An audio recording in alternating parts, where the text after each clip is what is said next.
Customise நல்லா இருக்குங்க. எங்களுக்கு ரொம்ப ஹாப்பியாக இருக்குது. இந்த புதுப்பாலம் வந்து ரொம்ப அடியில் திறந்து விட்டா ரொம்ப மகிழ்ச்சியான விஷயம். அது பார்க்கிங் பண்ணுறதுக்கும் ஈஸியாக இருக்குது. Velavan stores, Usman road, T Nagar, Chennai மற்றும் தூத்துக்குடி.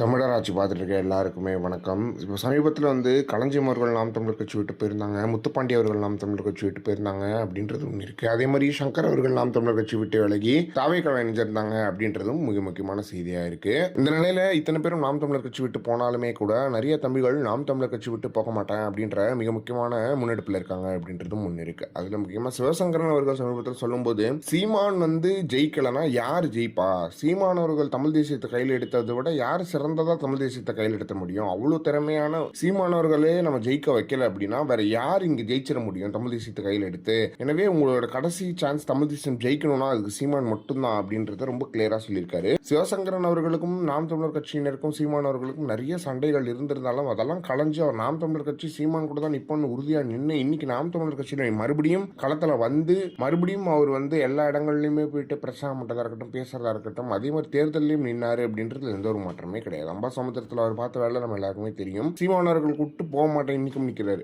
அவரு சொல்லும்போது எல்லாரும் நாம் தமிழ் கட்சிட்டு போறது இல்ல, ஆனா இதை விட யார் சிறந்ததா உங்களுக்கு தமிழ் தேசியத்தை கையில் எடுத்துட போறா, ஏன் இதை விட யார் பெஸ்டா இருந்துட போறா உங்களுக்கு அப்படின்ற கேள்விகள் வந்து எல்லாருக்குமே வருது. ஏன்னா யோசிச்சு பாருங்க, சீமானை விட்டா யார் தமிழ் தேசியத்தை ஜெயிக்க போகுது, இவ்வளவு சுயநலமற்று யார் அரசியல் பேசிட போறாங்க. நேற்று JFW மேடையில நான் தோத்து போனேன்றது ஒரு கிளியரா சொல்றாரு. விஜய் அவர்கள் கிட்ட நான் தோத்துதான் போனேன் அப்படின்றது ஒத்துக்கிறாரு. யார் ஒத்துப்பா, எந்த அரசியல்வாதி ஒத்துப்பா அப்படின்றதுலாம் எனக்கு தெரியல. இந்த அளவுக்கு சீமானவர்களோட அரசியல் இருக்கு அப்படின்னா சீமானவர்களை இன்னைக்கும் ஜெயிக்க வைக்காத மக்களோட தப்பு தான் அது அப்படின்றதுல எந்த ஒரு மாற்றமே கிடையாது. ஆனா மக்கள் தப்பு செஞ்சுட்டாங்கன்றதுக்காக நாம் தமிழர் கட்சி தம்பிகளும் தப்பு செய்யறாங்க அப்படின்றதுதான் கொஞ்சம் மன வருத்தமா எல்லாருக்குமே இருந்துட்டு வருது அப்படின்றது ஒன்று இருக்கு. ஆனா துரோகத்தால் வீழ்ந்தது, ஆனா துரோகத்தான் மிகப்பெரியதா தாங்க முடியல அப்படின்றதுதான் ஒரு மிக முக்கியமான விஷயமா இருக்கு. எனவே இதை பத்தி நீங்க என்ன நினைக்கிறீங்க அப்படின்றது மறக்காம கமெண்ட் பாக்ஸ்ல சொல்லுங்க.